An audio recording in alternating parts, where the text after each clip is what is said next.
Hey guys, what's up? So I wanted to do a video on different spotlights that are available for boats. My boat came with the old classic style, big can looking halogen spotlight, and not very impressive. So I couldn't really find any information out there comparing the more common replacements that are available. So I bought them and wanted to do a field test with them. There's a lot of, facts being thrown around like lumens and candle power and stuff like that. So nothing's obviously better than a real test. So I wanted to give a kind of first-hand review of what was available and how it performs. So this is the style light that the boat had on it. It's a Sea Ray 1991 420. Nothing spectacular, but moves around, does its articulation. The other light I bought was this guy, $574 on Amazon, and it comes with a remote, things like that. It's all wireless. You just basically connect power up to it, and it's good. I heard a lot of good reviews about that one. Then the big boy I bought was this one, the ACR 1951, and 1,500 bucks pretty much.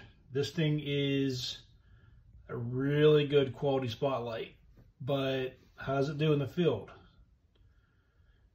So, all right, so I got these all here to try out, and we're gonna see how they do. Now the other thing is, I went ahead and bought this light bulb here.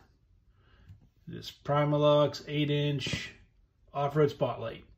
And according to the specs, this thing is more powerful, but it's $100 for one light.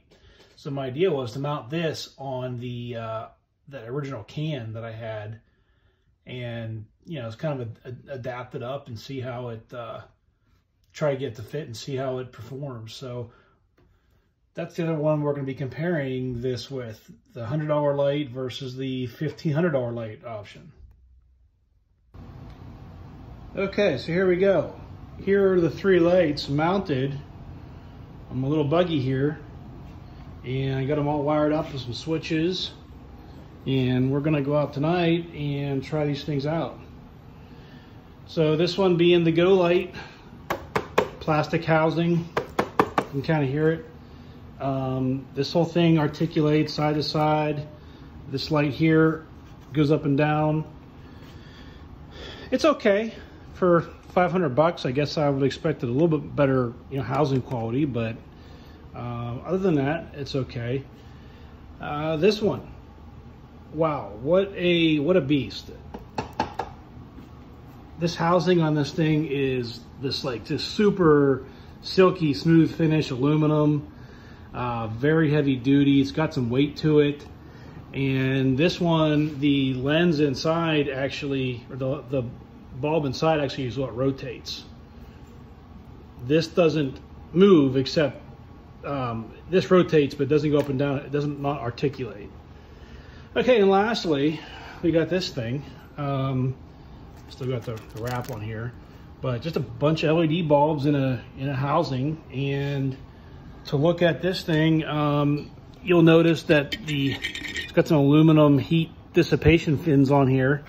Pretty well built. I mean, it was $100 for one light, but it's pretty hefty. And what's interesting to note is the wires on this were a lot thicker, heavier gauge than either of these two. These ones were really thin. These ones are kind of, I think, in the middle. So we're going to try those out. Now this unit here comes with this box, and that gets wired to this, and your power goes to this, and then feeds the light. And then this controller over here, which runs this main light here, is fed by a coax, regular TV coax for your signals. You got up, down, left, right, on, off, slow. This here has just a handheld remote. So there's no wires to connect this to your remote. This is much more of a permanent hardwire installation.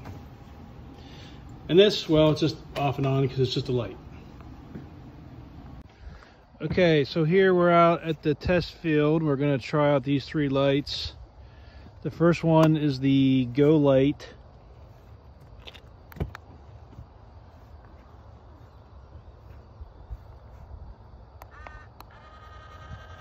Pretty narrow beam, pretty decent.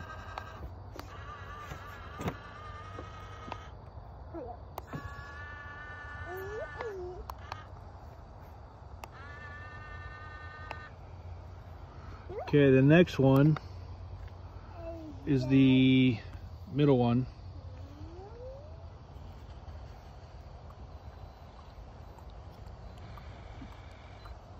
I think it's a slightly more of a powerful beam.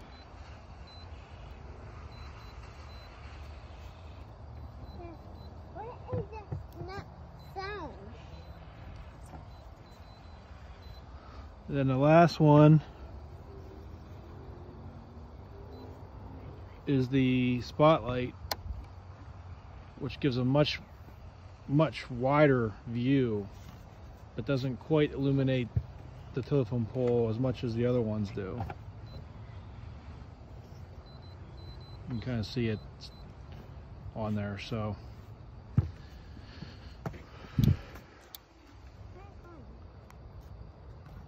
There you go.